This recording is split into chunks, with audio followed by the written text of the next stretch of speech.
So bago po tayo magsimula, so let us close our eyes and ask for the Holy Spirit to guide us for tonight. Sige po, tayo po'y minsang tumungo at manalangin.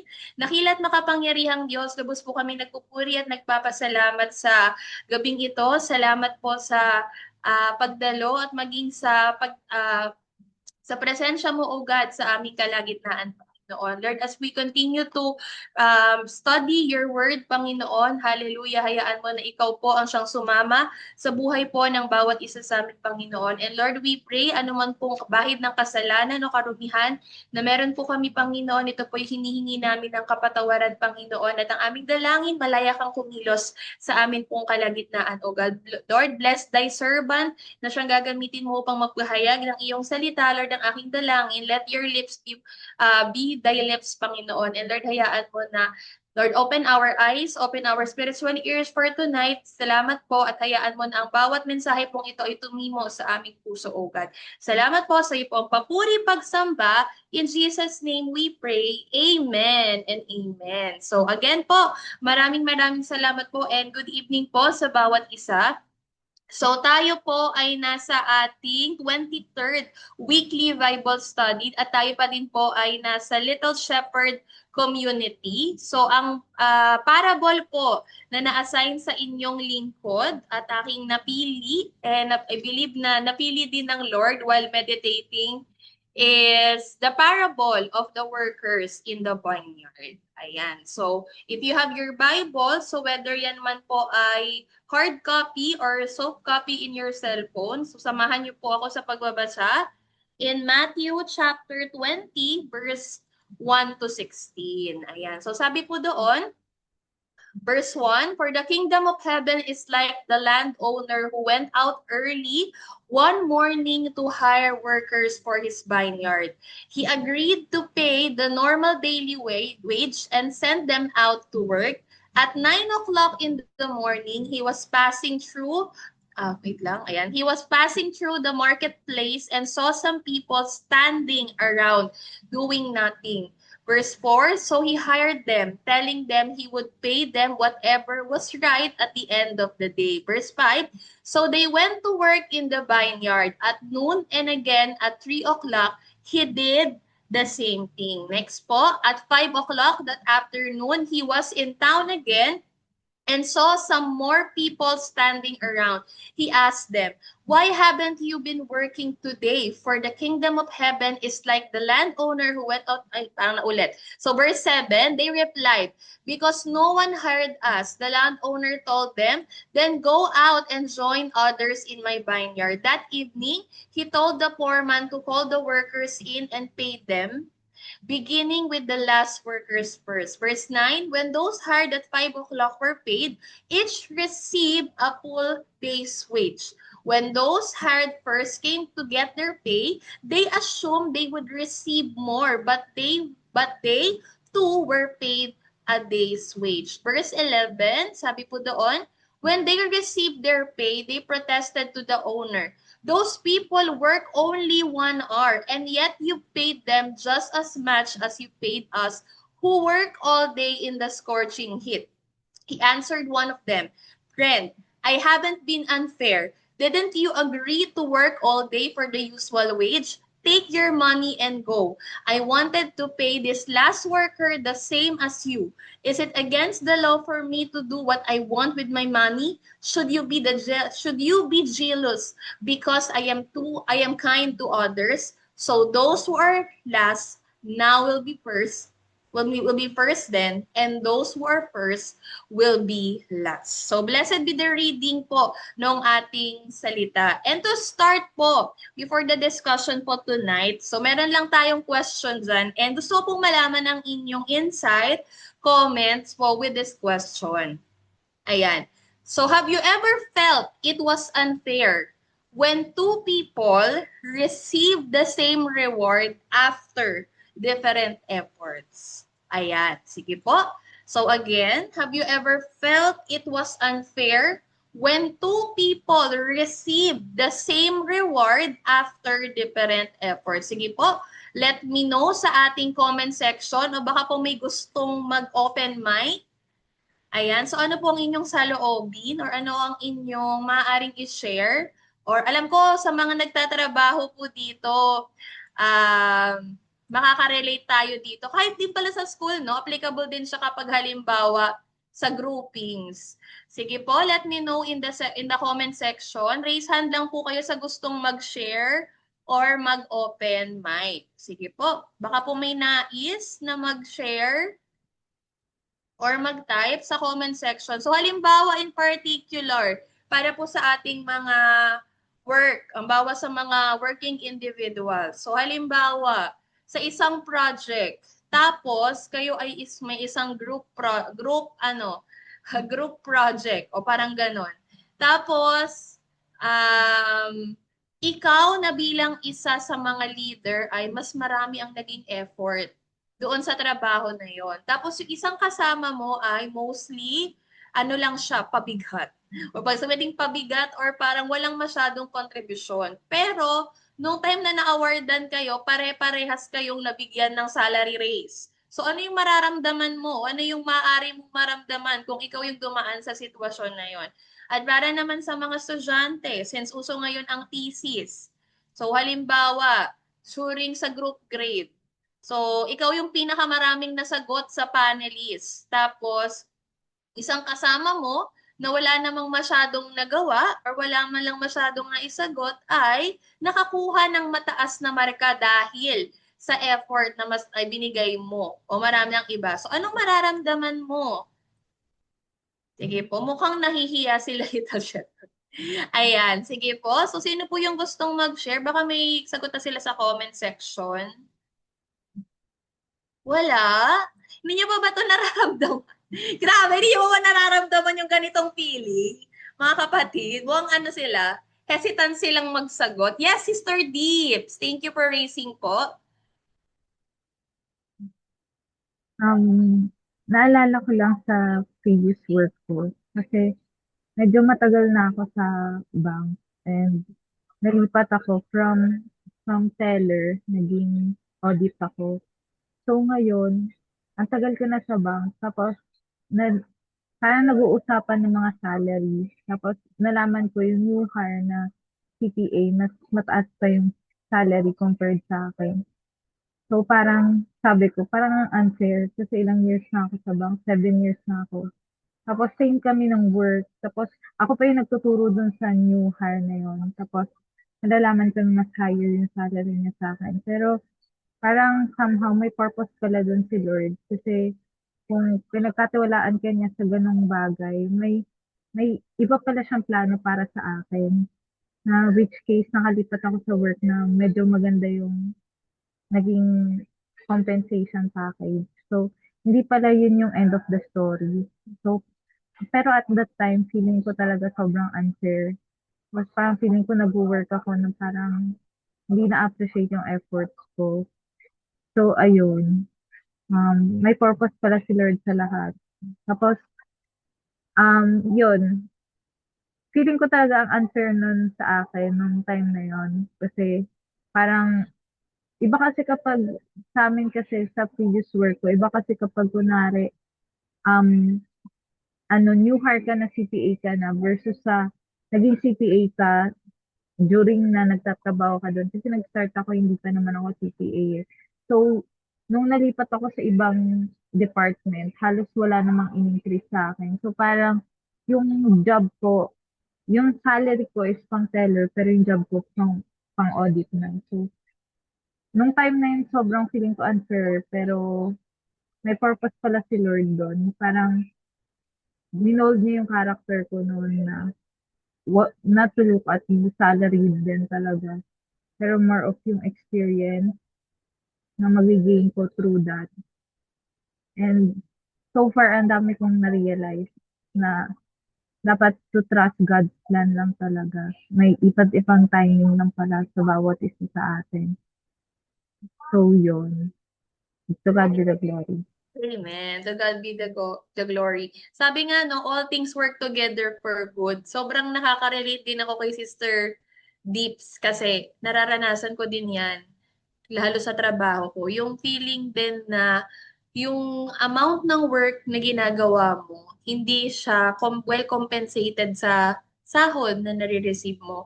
Pero sabi mo nga kanina, 'di ba, yung tinuturo ng Panginoon sa that time is yung character. Kumbaga, pinagdaanan mo yon, the Lord allowed you to to experience that kind of situation kasi may ibang bagay pala na tinuturo ang Panginoon sa atin. And that also applies with everyone, 'di ba? Na lahat tayo may nararanasan ganun. So si Sister Burley parang nag-comment siya kanina. So sabi niya, "Hi Brother Marbs." Ayan, so shout out kay Kuya Marv. So sabi din ni Kuya Marv, same sis di pa. Ang yung feeling na kapag nagwo-work pag nagwo-work ka na, kaya siguro bawal ipagsabi ang salary. Totoo. Totoo yan. Kasi yun nga no, as I was saying, so ako naman, parang share ko lang. So bilang isang teacher, kasi meron din akong admin role sa school. So for God's glory naman no, so na-promote tayong aging assistant principal. Pero yung sahod ko, may malaki hindi siya katapat talaga ng isang assistant principal kasi yung trabaho mo talagang full load ka as teacher, may admin roles ka pa, pero yung sahod ko mas malaki pa yung sahod nung dati naming librarian na senior citizen kasi matagal na siya sa school. So parang the same sa experience si Sister Dipa, talagang yes, talagang sa una maaano ka talaga eh. Parang magkakaroon ka ng frustration, disappointment sa sistema. Pero alam mo yon, tama yung sinabi niya, na tinuturuan tayo at certain point ng Panginoon ng isang, ng lesson behind that situation. So, meron pa po bang hahabol? So, kung wala na po, ayan, maraming salamat po, Sister Deeps, sa pag-share po ng inyong insight regarding po sa ating topic. So, bakit ko siya Hello, naitanong? Ay, meron hello pa! po. Yes, Hello Sister po. Verly. Yes. Um, ano po ay, oo naman po kasi po, naramdaman ko po yun minsan parang hindi patas kapag iba-iba ang pagod at pagsisikap pero para pareho lang po ang katimpala pero kung susunurin natin ang parabola ng manggagawa sa ugasan, sabi dun sa Mateo 20 verse 1 to 16, ipinakita rito na ang biyaya ng Diyos ay hindi batay sa dami sa ating gawain oras na ginugol kundi sa kanyang kagandahang loob na gustong bigyan ng pag-asa at ganipala ng lahat. Amen po. Amen. Thank you, Sister Burley. So medyo nabigyan niya na ng introduction yung ating no. So thank you so much. So totoo yung sinabi ni Sister Burley. Ayan. So let's give first a brief context ng ating pag-aaralan para sa gabing ito. So just a give preview no. So bago natin i-discuss yung Matthew 20 verse 1 to 6. So syempre nagkaroon tayo ng pag-aaral. So bakit nga ba ganito yung mga naging pahayag or bakit to nailarawan or na-discuss ni Jesus noong time ng kanyang ministry? So ating napag-alaman, number one, sabi doon, so bago niya isulat tong parable of the workers in the vineyard. So yung previous story na pinanggalingan niya is yung sa parable of rich man. So kung alam niyo yung story na yun. So yung parable of the rich man, so ito yung kung saan may isang mayaman na nagtanong sa Panginoon na kung paano daw siya maliligtas. Tapos sabi ng Panginoon, oo, ang sabi ng Lord that time ay,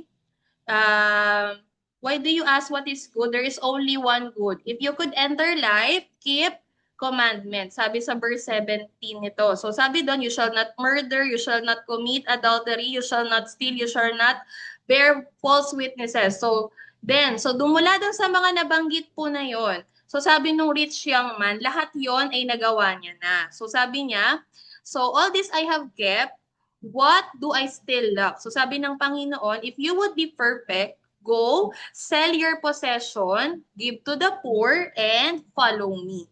Ayan. So kung matatandaan natin yung story noon, so hindi naging maganda yung ending niya dahil instead na tumalima dun sa sinabi ng Panginoon na ibenta niya yung kanyang mga yaman, ibigay sa mahirap at sundan si Jesus, so alam natin na hindi siya sumunod kasi alam nung rich young man that time na napaka yaman po niya. Amen. Okay, so sabi doon, after the young man walked away, so Peter said to Jesus, so nagkaroon ng conversation, so we have left everything to follow you, what then will be there for us? So ito po ay nasa Matthew 19 verse 27. So after nung rich young man, so nagkaroon ng conversation si Peter, then after po ng tanong na yun ni Peter, so Jesus assured the disciples that there would be rewards. Kasi parang tiningnan siya ni Peter na, Lord, kung ganun yung mangyayari, so kami po ba na mga sumunod sa iyo? Or kami po ba na iniwan ang lahat? Kami po ba na mga naglilingkod at kasama mo? Ano po yung maaari naming ma-receive? So Jesus assured the disciples that there would be rewards for those who follow him, but he ended up with a warning. So actually, nung binabasa ko din at inaaral ko siya din, nire-review ko siya kanina, sabi din sa very maliwanag yung naging pangako ng Panginoon na sinabi niya doon. And sa verse 29 ng Matthew, so everyone who has left houses or brothers or sisters or father or mother, children, will receive 100-fold. So sabi doon, will receive 100-fold and will inherit eternal life. So pero bago after niya sabihin, so nagkaroon siya ng warning. So sabi sa Matthew 19:30, but many who are first will be last, and many who are last will be first. So yung context ng story natin o yung parable natin, so ito na nasa slide, Matthew 21-16 is an illustration of Jesus' statement of receiving rewards to those who will follow him. Sa madaling salita, ito po yung continuation ng story mula dun sa rich young man, mula dun sa conversation nila with ni Peter, na kung saan in-emphasize ng Panginoon na para sa mga taong susunod sa Kanya at para sa mga nagmamahal sa Kanya or iniwan ang lahat, so ito yung kanilang marireceive. So this parable explains that God's rewards in the kingdom are not based on human expectation of fairness, seniority, or effort, but on grace. So hindi siya so katulad ng context natin dito sa mundo na kung saan kapag mas marami ka, sa trabaho na lang, diba?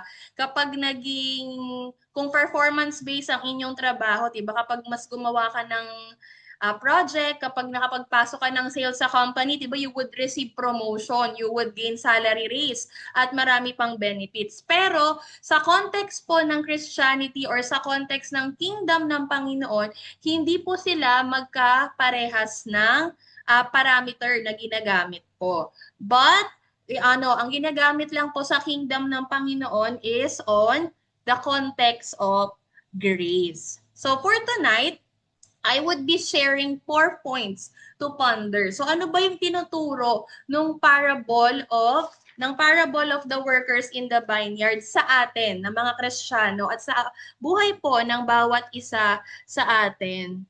Ayan. So, sige Sister Berlin, mamaya, pag may time tayo mamaya for sharing ng question. So, pwede, ayan, mamaya tatawagin kita unang-una. Okay, so number 1, so God's grace is not earned. Sabi doon, salvation and blessing come by God's gracious choice, not by human effort or length of service. Amen. So sabi nga, salvation and yung grace ng Panginoon is a free gift na natatanggap natin. So parang I just want to share din also, no. So nung last retreat namin sa school, ito kasi yung parang naging tema namin sa mga students, Grace Works. And one of the speakers nung retreat na yon, alam niyo kung paano niya define yung grace? Na sabi ko, yun yung tumatak sa akin. Sabi niya na grace is something that we don't deserve, but we have. Amen. So bakit niya sinabing we don't deserve? Kasi kung iisipin natin sa konteksto, diba, ang dami nating pagkukulang, ang dami nating pagkakasala sa Panginoon. Pero alam niyo yon, the Lord is always two hands to accept us.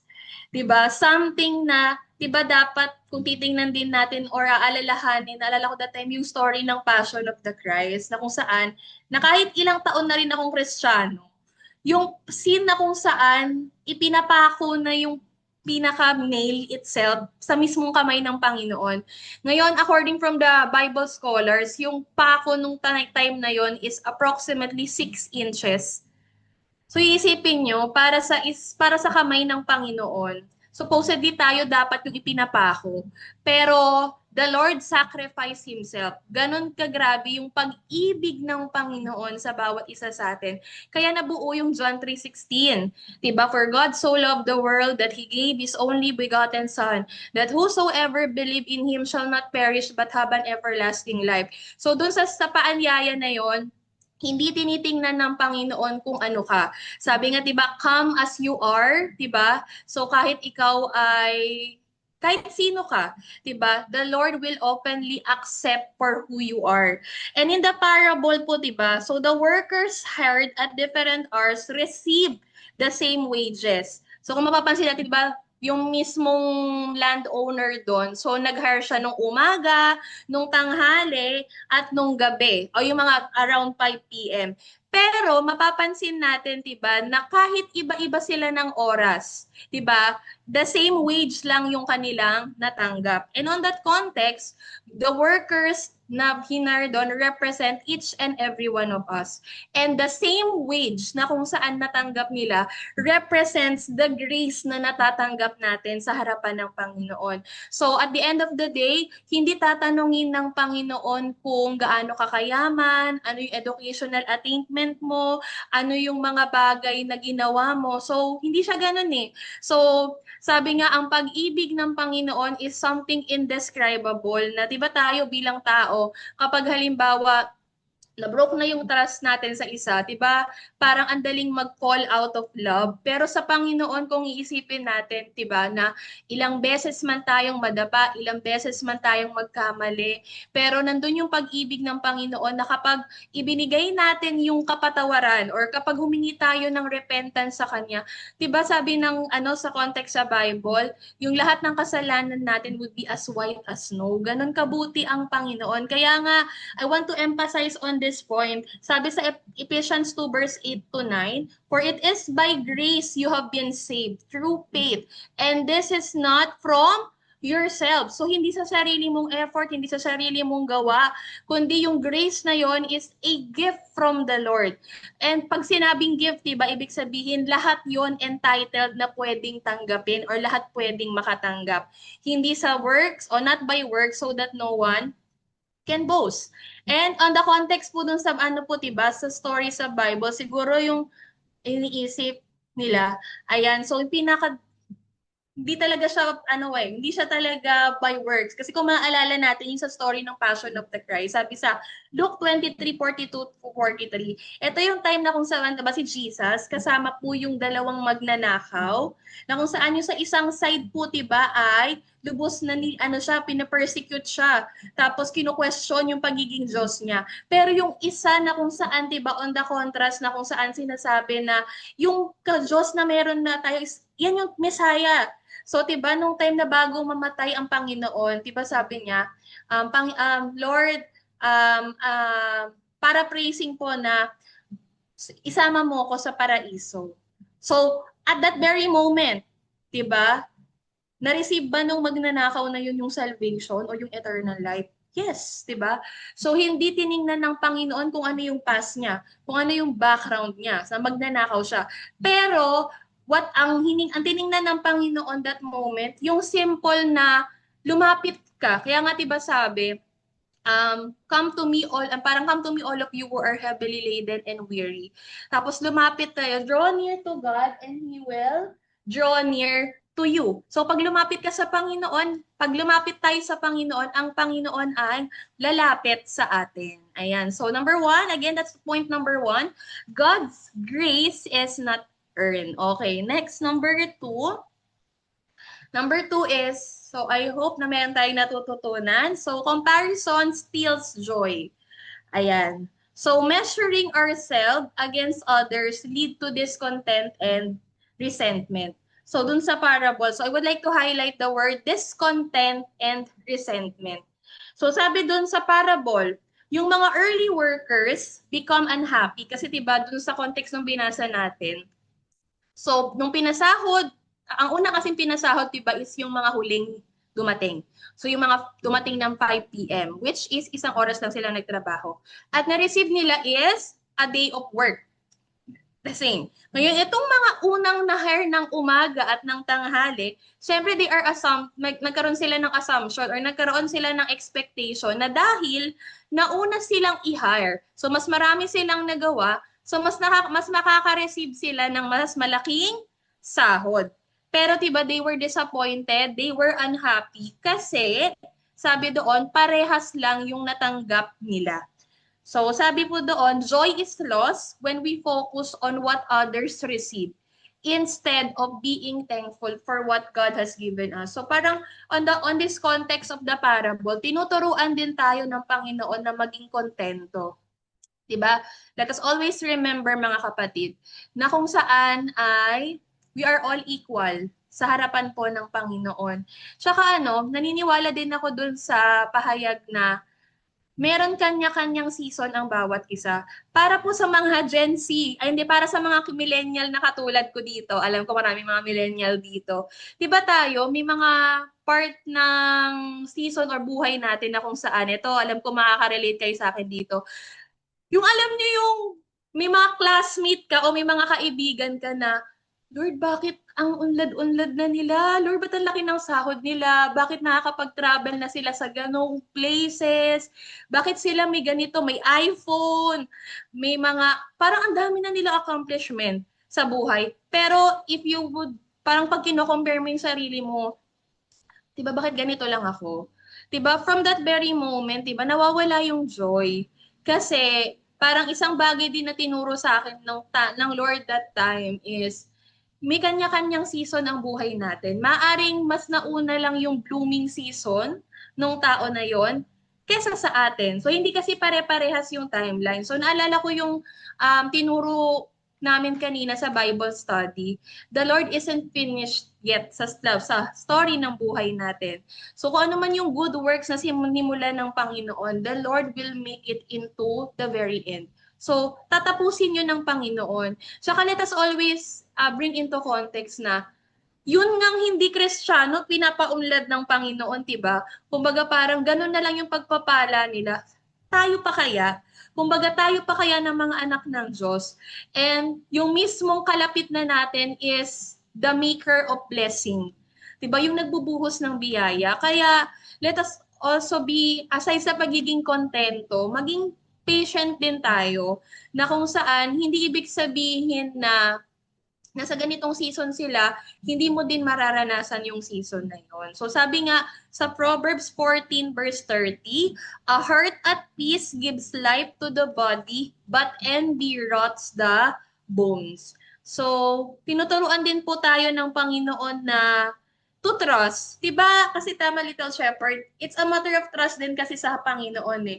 Kapag alam mo sa sarili mo na you are founded and rooted by the Word of God, at alam mo sa sarili mo na may ginagawa ang Diyos sa'yo, yung mga bagay na nakikita mo sa paligid is, yes, at the split second talagang mo yon, may isip mo na bakit ganun. Pero alam mo yon, i-correct ka agad ng Lord. Kumbaga parang, i-comfort ka na agad ng Lord na, anak, hindi pa ako tapos sa'yo eh. Ito yung storya nila, iba yung story. Iba yung story na binibigay ko sa'yo. So, kumbaga, it's a matter of trust kung paano din natin i-hold yung mga promises ng Lord sa buhay po ng bawat isa sa atin. So, I'm already in point number 3. So, number 3 is, God is generous, not unjust. Do you agree? Amen. The Lord is generous. Sabi nga sa kanyang, isa sa mga pangalan niya, di ba? He is our Jehovah Jireh. Ibig sabihin, the Lord that provides thee. God always does what is right. Hindi nagkakamali ang Panginoon. Kahit yan ay sa panahon, sa amount ng biyaya, The Lord has a purpose for everything. And His generosity goes beyond what we expect. Diba? Lagi niyang sinasabi, ito sa mga lagi kong pinakahawakan din, sa Psalms 23 verse 1, diba? Na kung saan, si Jesus ang ating pastol, hindi tayo magkukulang. Diba? So, tinuturuan din tayo ng Panginoon on this context na hindi tayo dapat manangan sa kung ano man yung yaman na meron ang mundo. Kasi 'di ba nung nabasa ko din yung parable dun sa parable of the rich young man, nagkaroon siya ng context dun sa story na pinahayag ng Panginoon na sabi doon, again I tell you, sabi doon sa Matthew 19:24, it is easier for a camel to go through the eye of a needle than for a rich person to enter the kingdom of God. Kasi po bakit? Yung mga mayayaman kasi 'di ba, ang context nila or akala nila nasa kanila na yung lahat. Pero hindi nila alam na gaano ka man kayaman, kahit na kasing yaman ka man ni Bill Gates or ni Mark Zuckerberg, hindi nun kayang punuan yung, alam niyo yun, yung contentment sa puso mo. Kasi nga 'di ba money is the root of evil. Kaya mapalad tayo sa Zoom na to na kung saan ay tumanggap sa Panginoon kasi alam natin na ang kayamanan natin ay ang Panginoong Jesus. Kaya nga 'di ba yung naalala niyo yung sinare ko last time na song, yung Ikaw ang Yaman Ko, yung kay Pastor Zoe Crisostomo na 'di ba? Ikaw ang yamang hinahangat, ang pangarap kong sasapat, Panginoon, Panginoong Jesus, higit sa yaman ng mundo. So yung pagkakabuo kasi nung story na yon, nanggaling siya o yung naging context niya is because yung mga young people, this generation, kapag nakamit na nila yung pangarap nila, nawawala sila sa Lord. So, wag tayong maging ganon. Amen. So, alam niyo, sa akin din, mula nung time na nag-aral ako, talagang sinigurado ko na pinag-pray ko talaga sa Panginoon yung trabaho. Alam niyo naman yan, di ba? Pag teacher talaga, sobrang sobrang ang daming ginagawa. Pero alam niyo yon, lahat ng bagay na yun isinasantabi mo kasi alam mo nakilala ka sa Panginoon eh. Talagang Saturday and Sunday is for the Lord. So ano mang mangyari, 'di ba? Ibinibigay yan sa Panginoon. Kaya nga sabi ko doon, the landowner did not cheat doon sa context ng ating story. So technically, yung landowner na nag-hire sa kanila, hindi sila nag-cheat or parang hindi siya naging unfair. Kasi bakit? On the first place, 'di ba, nag-agree sila or parang pumayag sila na ma-hire kasi yun yung pinapagkasunduan nila. So ito yung ibibigay ko. So pumayag sila ng time na yon. So wala siyang ibang naging mga other natatawag dito na mga other context o parang wala siyang naging dagdag na okay ha, babayaran kita by hour. So kapag halimbawa ay nagkaroon ka ng mas maraming trabaho, ganitong sahod yung matatanggap mo. 'Di ba? Ganon din naman po sa context ng trabaho, 'di ba? Gaya nga ng nasabi ko sa inyo, ang dami mo mang ginagawa, katulad dun sa nangyari kay Sister Dips. Ang dami nung ginagawa niyang trabaho, pero yung sahod niya hindi nako-compensate, 'di ba? Pero sabi doon, 'di ba? Iba yung bagay na itinuturo ng Panginoon sa kanya, sa atin, sa bawat isa sa atin. So the landowner's generosity towards others did not make him unjust. It revealed his goodness. In what way? Kasi kung titingnan natin yung mga workers, 'di ba? Hinar sila kasi bakit? Wala silang ginagawa. 'Di ba? So nakita lang sila ng landowner by accident, inalok sila, tinanong sila, do you want to work? Gusto mo bang may gawin? And they agreed. So, what does it mean? Blessing yun. Blessing in disguise. Kasi bakit? Imbes na wala kang ginagawa, nagkaroon ka ng trabaho. And yung trabaho na yun is a blessing. So, blessing and generosity that comes from the landowner itself. So, diba? Oh, yun. So, sabi nga sa Isaiah 55 verse 8 to 9, for my thoughts are not your thoughts, neither are your ways my ways, declares the Lord. As the heavens are higher than the earth, so are my ways higher than your ways, and my thoughts than your thoughts. So again and again, mga kapatid sa Little Shepherd. So let us always remember that the Lord that we serve is full of wisdom. 'Di ba? So, at lagi nating tatandaan, the Lord is fair. Kanina, 'di ba? The Lord is always right. So, in any way or another, katulad nung sa naranasan namin ni Sister Tips. So, yes, inalaw ng Panginoon na maranasan natin yun. And maybe meron din sa atin na nakarelate nun. Pero, more than the situation. So, hindi tayo inilagay ng Panginoon sa sitwasyon na yun, ay kasi para gusto kong maranasan ng anak ko na to na maging unfair. Kundi, tinuturuan niya tayo na, alam niyo yun, true character, na kung saan ini-instill niya sa atin yung mga maraming bagay. Patience, unang-una. Yung the contentment. At the same time, yung love sa trabaho na meron tayo. Kasi at the end of the day, mga kapatid, parang na-share ko din to kanina sa Bible study namin. Kapag mahal mo ang isang trabaho, kapag mahal mo ang isang bagay, 'di ba? Regardless kung ano yung bagay na matatanggap mo, you would be glad to do it. Kasi nasabi ko din to sa inyo, our work is the extension of our ministry sa Panginoon, 'di ba? So hindi ibig sabihin na teller ka, sa sales ka, hindi yan nakakalugod sa Panginoon. Amen. Extension yun na kung ano yung pag-service mo sa Panginoon. Then, last but not the least, then I would end na po. So, the kingdom operates by grace and not merit. So, sabi doon, God's kingdom values humility, mercy, grace, rather than human achievement. So, again and again, kapag humarap po tayo sa Panginoon, hindi tatanungin ng Panginoon na halimbawa, Sister Dips, anong mga natapos mo? Nagmasteral ka ba? Doctorate ka ba? 'Di ba walang ganon? Ano ba yung mga nakuha mong mga trabaho? Hindi siya resume, 'di ba? Lahat ng mga bagay na yon is worthless and useless sa harapan ng Panginoon. Kasi pagharap natin sa Panginoon, kapag dumating yung time na umarap na tayo sa Kanya, isa lang yung magiging tanong niya sa bawat isa sa atin. Anong nagawa mo para sa akin? So ano yung natin? Ano yung maisasagot mo? So, siyempre, hindi mo pwedeng sabihin pagharap sa Panginoon na, Lord, kasi naging busy po ako sa trabaho eh. Lord, naging busy po ako sa pag-aaral. So, ano yung sasabihin sa'yo ng Panginoon? 'Di ba? Hindi kita kilala. At isa na ata yun sa mga pinakamasakit na pwedeng marinig ng isang maglilingkod na at the end of the day, after mo din gumawa ng maraming bagay, especially sa kingdom ng Panginoon, pero hindi pala yun na-acknowledge ng Panginoon. 'Di ba? So, yun yung pinakamasakit. Ang masarap papakinggan sa Panginoon kapag humarap na tayo is, well done, my good and faithful servant. You have, 'di ba? Yung mga ganong kataga. So, at the end of the parable po, Jesus concludes the parable by reversing the expectation. The last will be first and the first will be last. So, ano ibig sabihin nun?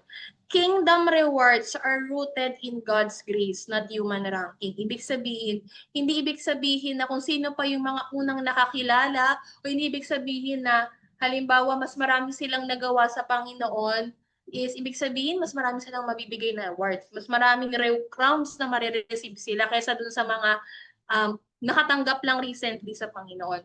So again, pantay-pantay po ang ating matatanggap. 'Di ba?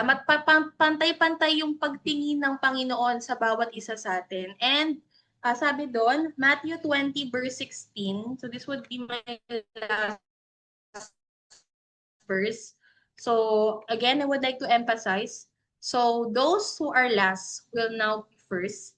Will now be first then, and those who are first will be last. And to conclude for tonight, alam nyo habang, mga nasanay na ata ako dito, Shepherd, na kapag nagpipreach. So, sabi ko, Lord, ano ba yung, to conclude this teaching, ano ba dapat yung song na pwede? So, parang ni-reveal ng Panginoon sa akin. Alam niyo po to, diba? Sukdulang biyaya. Na at the context of grace, as a gift sa Panginoon, something na hindi natin deserve, pero meron tayo. Diba? Ano yung bagay na maibibigay mo sa Panginoon? So, pwede niyo po akong samahan sa pag-awit. Habang hindi karapat-dapat pag-ukulan ng hapag at wagas mong pagsinta. Habang walang kakayanan masuklian ka ng mabuti sa lahat mong ginawa. Ito yung pinakamagandang part. Niyakap mo ako sa aking karumihan. Inibig mo ko nang di kayang tumbasan, o Diyos ng katarungan at katwiran na kahit minsan di nabagiran ang kabanalan, kalwalhatian. Salamat sa sukdulang biyaya mo, o Diyos ng pag-ibig na mas malawak pa kaysa aking mga pagkakasala. Higit pa sa buhay ko, salamat sa sukdulang biyaya mo. Diba? To end tonight. And this, sana, as we have our personal devotion tonight and for this week, maalala natin na above all these things, yung sukdulang biyaya ng Panginoon na nararanasan natin sa bawat araw ng buhay natin. And to end po, so this would be our reflection question for tonight. Ay, nawala. Ito. Naano ko pala. So this would be our question. Wait. Ayan. Naumulit pala. Ayan. So the question is, wait. Ayan. So how does this parable reshape how we view God's grace? So after nung story na to, I hope sana may natutunan po tayo this evening. So how would you define God's grace? Yan. So after nung teaching na to, ano yung bagay na pwede mong ma-share about God's grace? Sige, Uriel, ano yung pwede na pong mag-share bawat isa? You can now Okay. So dun sa parable about workers in the vineyard, hinuhubog tayo ng Panginoon Diyos by helping us see that when it comes to grace, syempre isipin na natin na lahat naman tayo, hindi tayo deserve to be forgiven by God because of our sins or sinfulness. Pero dahil sa ginawa ni Jesus sa cross, ang ating view sa grace ay siya, regalo. Kaya parang masasabi ko lang kasi is hanggang ngayon kasi may mga tao na isipin nila, ay kailangan ko maging mabuti, kailangan ko maging perfecto para maging maayos ako sa Panginoong Diyos. Pero kung mababasa nyo dun sa Book of John about sa adulterous woman, di ba sinabi ni Jesus sa mga Pariseo na whoever has without sin cast the first stone. Na ibig sabihin na yung biyaya ng Panginoon Diyos ay binigay sa mga tao regardless of what they did. Siyempre, it also serves as a mirror na yun nga, in Christianity is not just about religion, it's about relationship, and it's all about desiring mercy over sacrifice. In other words, kailangan ipakita natin sa iba na ang biyaya ng Panginoon Diyos ay nakasentro lamang sa kung anong nangyayari sa puso, hindi sa kung anong ginagawa natin sa labas. Siyempre, mabuti naman na mag-serve tayo sa iba, mag-serve tayo sa church, or tulungan natin sa isa't isa pagdating sa paglago. Pero ang gusto ko lang i-highlight is yung grace, ito yung magiging ito yung magiging fuel. Ito yung magiging motivation natin. Not only to love God and to serve God, but also to do the same thing to other people. Because God's grace is His external expression of His internal love for us. Yun nga. Yan. Sige, siguro yan na yung masasabi ko lang. Thank you. Thank you. Amen. Gusto ko yung sinabi mo na it is a result of the internal love of the Lord.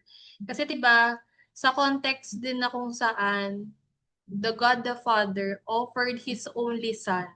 In-emphasize yun ng Bible, His only Son for the sake of, for our sake. 'Di ba, sabi ko nga, kahit sa konteksto ng isang parent, kahit tinanong ko yung namin, kapatiran namin na maraming anak. Sabi ko, kaya mo po bang ibigay yung isang anak mo dahil ang daming mong anak? Sabi niya, hindi. So, what more pa kaya sa father, di ba? Kung saan, nag-iisa, lang siya. Ayan. Sige, next po si Sis MJ, tapos si Sis Burley. Ayan. Sige, MJ. Hello? Rinig niyo na Hi. sila. Yes po, Hello. rinig. So, how does this parable reshape how we view God's grace? Kanina, di ba, parang nagtanong na nakaranas ka na ba ng mga unfair parang treatment or masasabi mo ang unfair naman? To be really honest, walang nagsasagot kanina, di ba?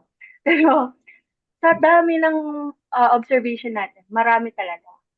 Una sa atin, sa buhay natin. Sabi natin, even sa family muna, may mga unfair treatment yan. Sabi, ay, favorite ni mama si ganito, si ganyan. Eh, kung lalabas pa tayo sa workplace, si boss, favorite niyan si ganito. Eh, lalakihan pa ulit natin sa gobyerno. Lord, ang unfair naman. Ba't itong mga taong-taong sasama, pero ganito yung buhay nila. So, isang malawakang, parang listening, kanina sa sinishare ni Sis Anne, kung magiging honest tayo right now, ang unfair talaga ng maraming bagay. Sa maraming bagay ang unfair. And even the parable itself, kung ikaw yung unang worker, sabihin mo talaga, kung magiging honest ka, totoo naman ang unfair. Pero, yun nga, sabi, paano niya binago yung before right now?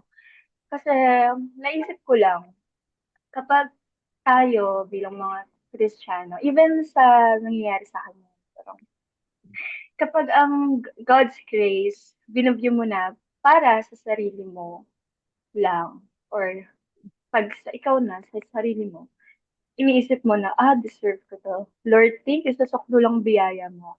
Pero kapag titingin ka na sa iba, bakit ganyan? Ganito nga yung ginawa na yun, ng isang yan Parang dun na nagiging unfair yung biyaya ng Diyos. Kapag tumitingin ka na sa sarili mo, sa ibang tao. And ngayon, parang ang nai-realize ko, look at God's grace sa God. Sa God na nagbigay ng biyaya na yun sa'yo, sa akin.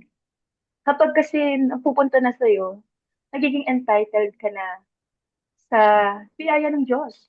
Even though, sabi nga, we didn't earn it. Hindi natin yun, kasi sa beginning, or kahit naman tayo, parang, magsisimba ako kasi ganito, para i-bless ako ni Lord. Narinig ko yun earlier today. Ganun yung nangyayari. Na, gagawin ko to para sa Lord, para sa Lord. Pero, ang naging nangyari pala is attendance. Gusto mong ma-check ka yung ginagawa mo para sa God. Not giving it to God like, I'll get off this Sunday because God's deserve this worship. I'll be a better servant because God deserves a holy servant. Hindi dahil ang papakabanal ako para tanggapin ako ng God. But God deserves, di ba, a clean person. But, ewan ko kung nag-gets yung gusto ko sabihin.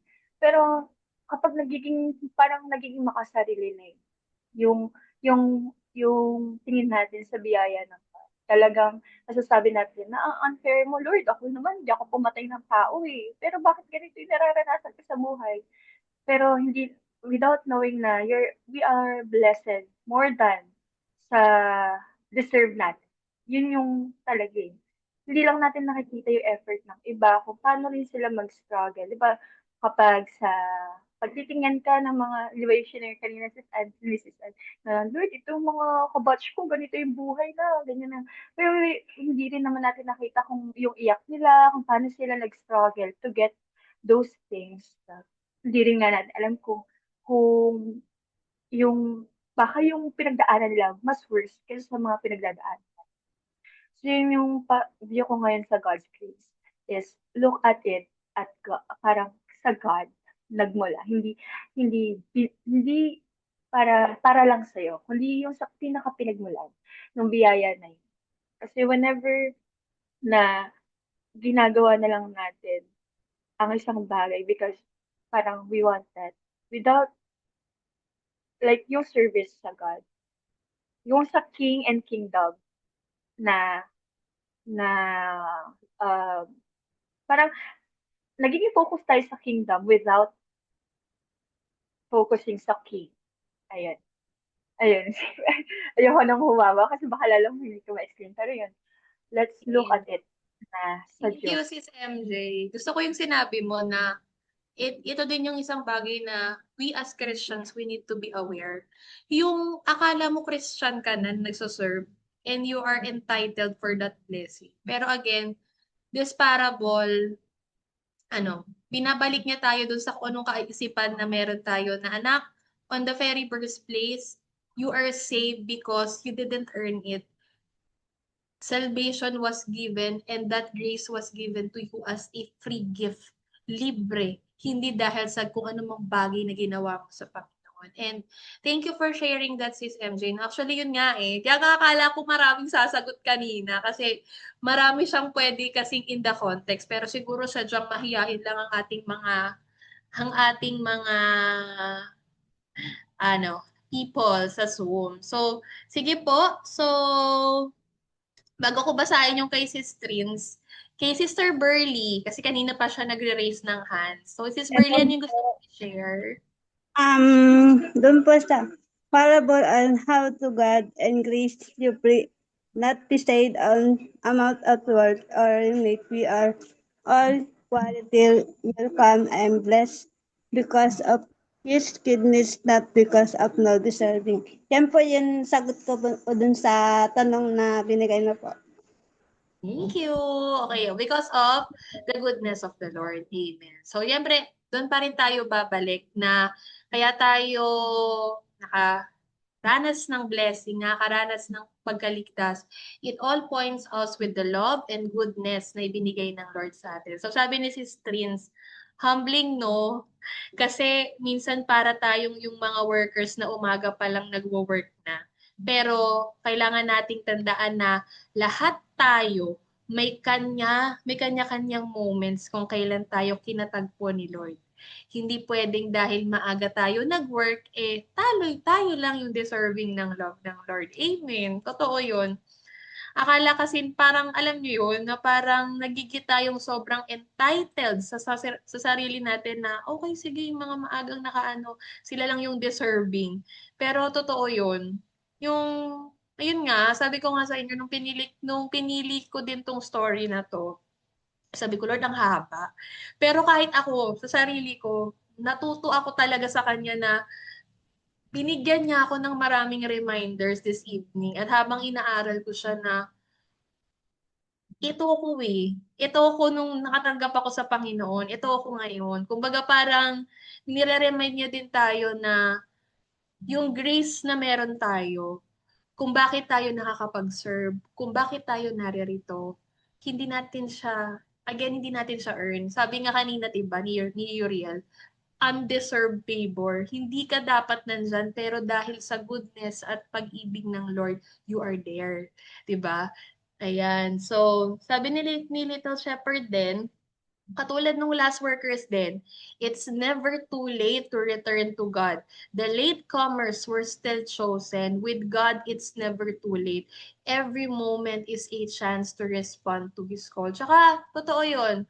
Alam niyo yung kataga na, yung sa Bible, na kung sino ang matira hanggang wakas, ay siyang maliligtas. 'Di ba, amen? So, at the end of the day, 'di ba, so, magiging accountable kasi tayo sa Panginoon eh. It's just so happens na, halimbawa, sa context ng mga early workers, mas maaga silang nakakilala. And they are privileged kasi mas marami pa silang pwedeng gawin sa Panginoon. Mag-serve sa Panginoon. And para nga din naman sa mga, halimbawa, is yung bago pa lang na Kristiyano, it's never too late to work for the Lord. Sabi nga ni Sister Deeps. Kasi sa context ng Panginoon, hindi naman niya kinakount eh. Hindi naman siya naka-performance based ang Lord na ito yung gagawin mo, ito yung reward.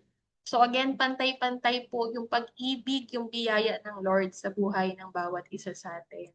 So wala na po ba kahapon? Si Kuya Marbs, hindi ko pa naririnig mag-comment. Kuya Marbs, are you still there? Parang ilang linggo ko hindi nakikita yung comment ni Kuya Marbs. Baka naman, Hello. Kuya Marbs. Gusto ko yung may shoutout ako. Thanks, sis. Ayan. Sige. Go. Ay, narinig naman ako. Okay. Yes. Thank you. So yung tanong is, how does this parable reshape how we view God's grace? Actually, nung dinidiscuss mo siya, sis, bigla rin ako napaisip kasi yun nga, ang dalas ko rin mabasa tong parable na to, pero on how I understand it, parang yun nga, akala mo simple, pero mas malalim pa palang dahilan niya na yun nga, yung gaya ng mga sinabi ng mga nauna is sobrang agree sa lahat. Parang ako siguro reminder na lang na yun nga, sa mundo ngayon, lalo na ngayon, diba, ang daming mga balita sa Pilipinas, sa buong mundo, ang daming mga issue. Pero kung titingnan mo, sobrang unfair naman talaga. Pero nasan ba tayo? Diba nasa isang mundo tayo na and yung corrupted na talaga siya. Sa ang daming nangyayari na hindi maganda. Which is, sino bang may gawa? Tayo rin naman mga tao. So, kung iisipin mo, pwede naman talaga tayo mag-grant, magreklamo na unfair naman talaga yung mundo. Lalo na sa atin mga, yung parang mga lumalaban ng patas. Pero kung iisipin natin, kasi dun tayo nagpo-focus sa bagay na nahahawakan natin. Hindi tayo nagpo-focus sa bagay na hindi natin nahahawakan pero binibigay sa atin. So, babalik at babalik lang talaga tayo sa relationship natin kay Lord eh. Yung personal relationship natin para ma-view natin yung God's grace sa buhay natin. Na ako for example, kung may mga ranking tiba yung God's grace, sobrang undeserving ko talaga. Feeling ko hindi ko deserve yung grace, yung salvation or anything na binigay ni Lord sa akin nung inaccept ko siya. Nung inaccept ko si Jesus as my Lord and Savior. Pero yun nga, doon ako naniniwala yung God's grace talaga. It will start sa relationship natin kay Lord eh. Yung personal relationship talaga, which is, paano ba natin magigain to? I mean, daming ways sa totoo lang. Pero personally, number one sa akin is, magbasa talaga tayo ng Bible from Genesis to Revelation. Basahin talaga natin yung hindi naman kailangan sa isang araw matapos mo siya. Pero yun nga, kumbaga ang dami ng mga journal, ang dami ng mga planner, may mga app na may suggested kung paano siya mababasa ng isang taon. Kasi doon talaga lalago yung relationship natin kay Lord. And doon talaga natin ma-understand kung ano ba yung God's grace sa buhay natin. Na parang once pa in-accept natin si Jesus as our Lord and Savior, okay na siya. Yun nga, parang ito yung God's grace. Parang sunod. Pero sa totoo lang, doon din magsisimula yung relationship natin sa Kanya, yung spiritual journey natin, spiritual walk on how we understand yung mga blessings na binibigay sa atin and paano natin, related sa God's grace, yung promises din ni Lord from the start, diba? Na parang kung may mga pinagdaraanan tayo, masasabi natin na ay ang hirap naman itong buhay na to, bakit ganito, ganyan. Which is, personally, ako, naniniwala ako na we can pwede talaga tayong makaramdam ng hindi maganda. Pero, babalik at babalik tayo. Pag may personal relationship tayo kay Lord, marirealize natin, ano pala tayo. I mean, sabihin na natin, blessing pa rin tayo kung ano man sitwasyon natin sa buhay. I mean, hindi ko sinasabi na kung meron man mga pinagdaraan ng bawat isa na okay yan kasi diyan mo na mararamdaman yung presensya ng Panginoon. Pero yun nga, doon natin ma-define yung God's grace on how we take it during the season na nahihirapan tayo, season na feeling mo wala ka nang malalapitan or wala ka nang makakapitan ng mga tao. Kasi si Lord lang talaga, yung grace talaga lang ni Lord, once we have the relationship kay God, once we accept Jesus our Lord and Savior, then marirealize natin na ayo nga, no, we are still being graciously blessed by God. And mararamdaman mo rin yung presence niya sa buhay mo kahit feeling mo wala talaga siya. So ayun lang po, thank you. Thank you, brother. Ako lang talaga Little Shepherd niya nakakagawa niya kay Kuya Marbs. Yung pa-shout out. Thank you, Kuya Marbs. Ayan, sa every shout out. Salamat din, sis. Ayan. So, gusto ko din. Tsaka, let us always remember, huwag dito, all the things in this earth are temporary. Tsaka, totoo yun, no? Sa dami ng corruption sa earth talaga. Parang pag nag-commune ka na lang sa Lord, ako kiniklaim ko na lang talaga, Lord, the vengeance is yours. 'Di ba? Hindi mo kami pababayaan. Ayun haba, wait lang. So, sino yung nag-chat? Ayan. Si Sister Eunice, attending again dito sa prayer meeting natin. Bago ko tawagin si Sis Pearly, answers my prayers, concerns recently. Wow, thank you po. It enlightens me that we need to nail it to our mind and hearts. That we should do it not for anyone else but for Him alone. Dapat talaga sa kanya lang tayo nakafocus. Not para sa sarili. Yan, not para, wala na ako, wait lang. For ourselves, we should do it not for anyone else, but for Him alone. Dapat talaga sa kanya lang tayo nakafocus, not para sa sarili natin, kundi para sa kanya. Just sharing lang po. Good example din sa comparison or parang unjust na regarding sa work. Wait lang.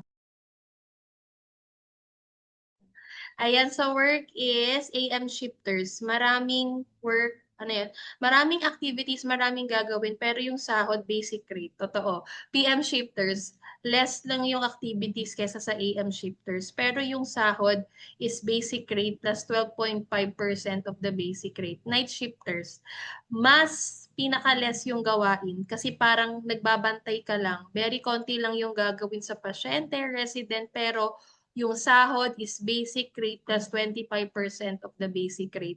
Di ba napaka-unfair? Pero still, kahit di ka man naging night shifter, kahit sa PM or AM ka lang napunta, still we are very blessed to have him.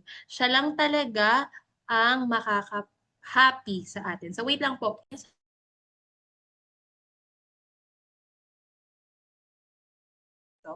Ayan, amen. Oo. Ayan, thank you, Sis Eunice. The Lord, salamat sa buhay mo din for attending. And katulad ng kung paano ka natuto tonight, ako din. Ang daming tinuro ng Lord sa akin on this parable na katulad din yung sinabi ni Brother Marbs. Akala ko nung dati, actually nung una ko siyang binasa.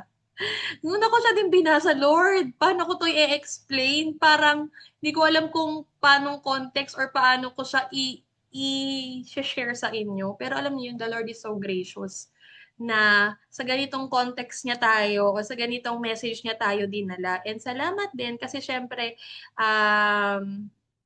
alam niyo yun, na-enlighten yung bawat isa sa atin and na-remind tayo na at the end of the day, hindi tayo maging entitled sa kung ano man yung blessing na meron tayo because of the work na ginagawa natin sa Panginoon or sa ating trabaho or ministry.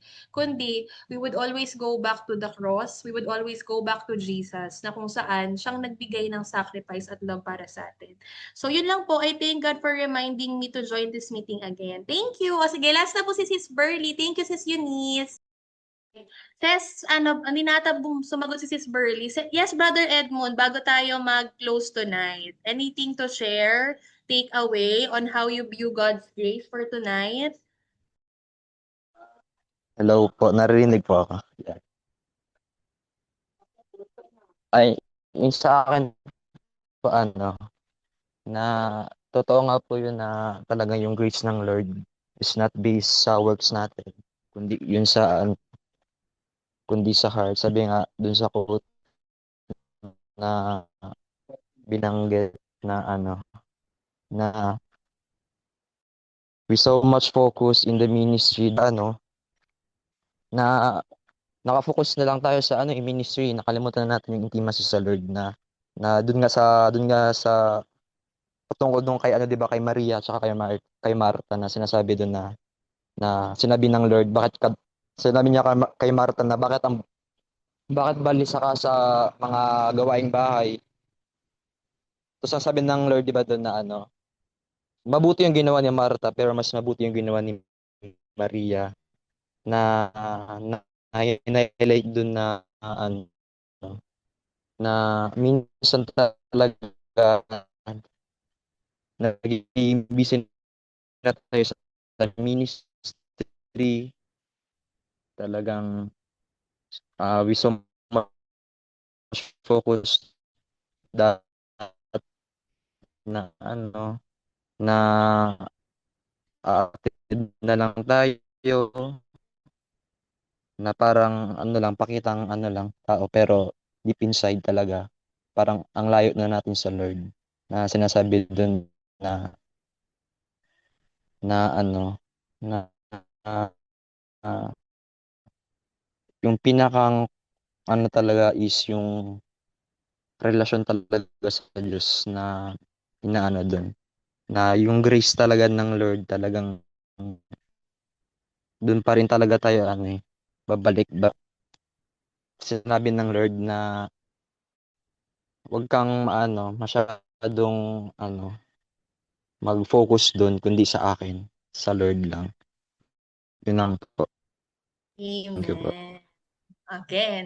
So again and again, in conclusion pa din natin tonight, so this parable teaches us to always look on the cross, to look unto Jesus, the one who give us that unfavored, undeserving grace. Amen. So, maraming salamat po sa lahat na nag-share, and thank you so much po sa inyong buhay dahil may natutunan po kayo sa ating na-share. Of course, salamat sa Holy Spirit for giving this message po and this reminder po sa buhay ng bawat isa. So, pwede mo bang humingi ng favor? Pwede po ba tayong mag-open cam saglit para lang pong, thank you din, Little Shepherd. Salamat po sa pagkakataon, of course, shout out kay Little Shepherd para po sa opportunity na maging speaker pa po. Saglit lang, so so kahit mabilis lang, so lang tayo, picture attendance. Sige po, sa kayang mag-open ng cam. Ayan. Sige, wait lang natin yung iba na mag-open. Tapos isi-send ko lang din siya dun sa GC lang din natin for lang. Hi sa baby ni Sister Trins. Hello! Ang pogi naman. Sige po, let's have our, wear our best smile for tonight. Thank you so much po. Okay, so let's have the picture in 1, 2, 3, smile. Isa pa po. 1, 2, 3, smile. Thank you so much, everyone. God bless us all po in behalf of the Little Shepherd community. Thank you so much po. And see you next Saturday sa atin pong 24th Bible Study. To God be the glory. Have a blessed night, everyone. And God bless you all.